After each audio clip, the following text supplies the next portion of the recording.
We're all spirit living in a body. This is probably one of the key issues that you need to understand. Religion will not teach you this. Religion will teach you that you are you. And they don't see that there's any division within you. Religion will never tell you that you are spirit. Because, see, then they would come to the truth, and they don't want the truth. This is the truth.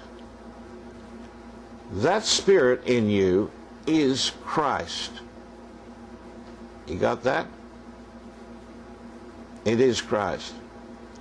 Now, you don't have one spirit in you, and you have another spirit in you, and you have another spirit in you, and I have another spirit in me. No, sir. There's only one spirit.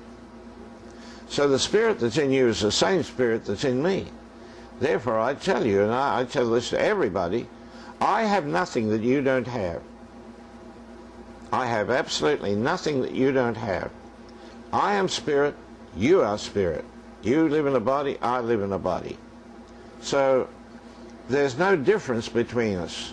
It's not like God has made some, special so they can know things and others can't know. We can all know the truth once we understand the truth. But if you just consider your body as you, then you're just a mortal human being. And God never created a mortal human being. He doesn't know anything about a mortal human being.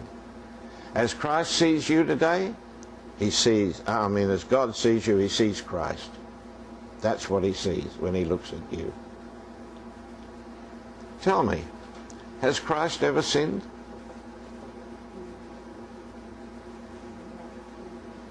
No. Well, then you've never sinned. Hello? Are you following this? This is logic. This is absolute logic. If Christ is your identity, and it is, because Christ is spirit, Christ is not a man, Christ is spirit.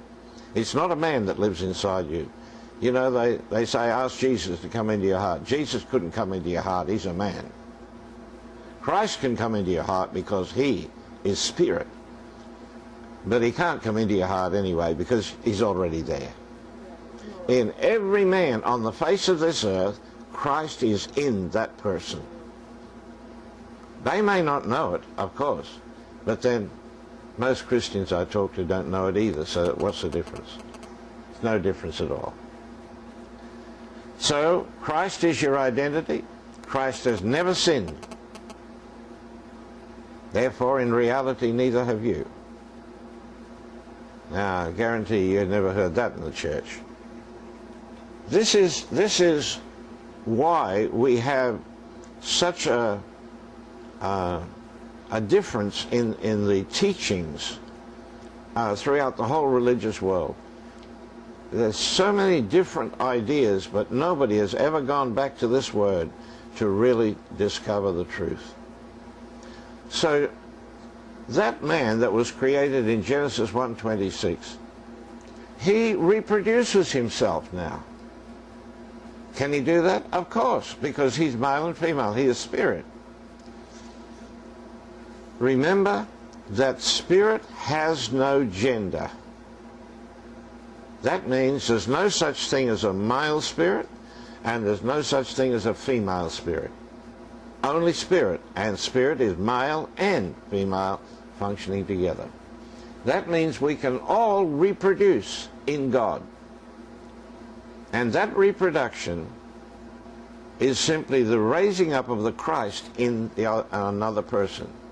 You see, I can tell you that Christ is in every man out there.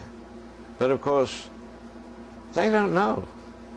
They don't have a clue about that. So therefore, it makes no difference to them. It's not of any advantage to them. Because they don't know, they don't understand. They just think, this is me, I'm just a mortal human being, I'm a sinner, and, I was born, I'm going to die.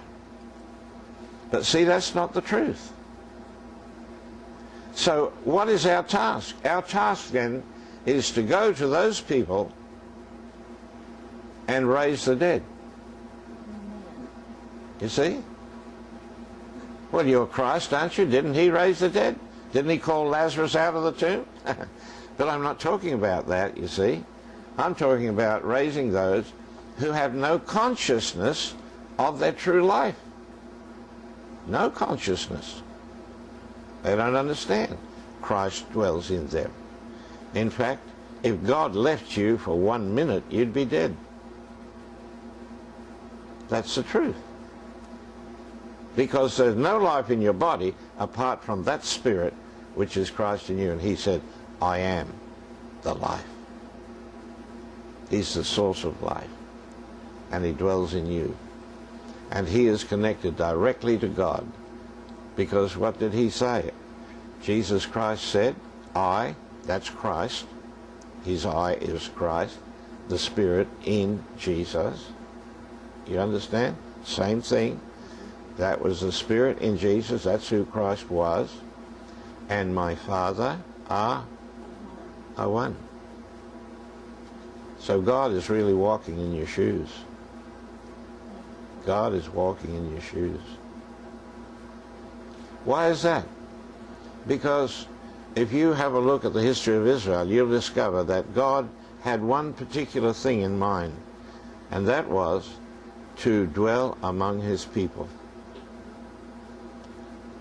The religious world has put Jesus Christ up in the sky. And of course that just brought death to everybody that would believe it.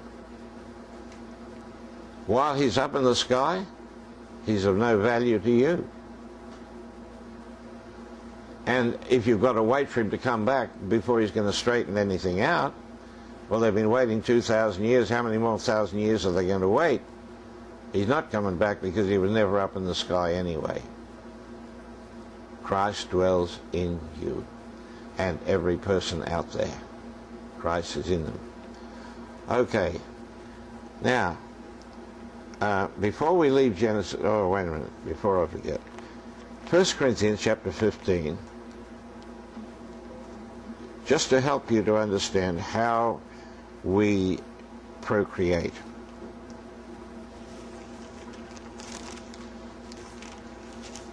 Verse 45. 1 Corinthians 15, verse 45.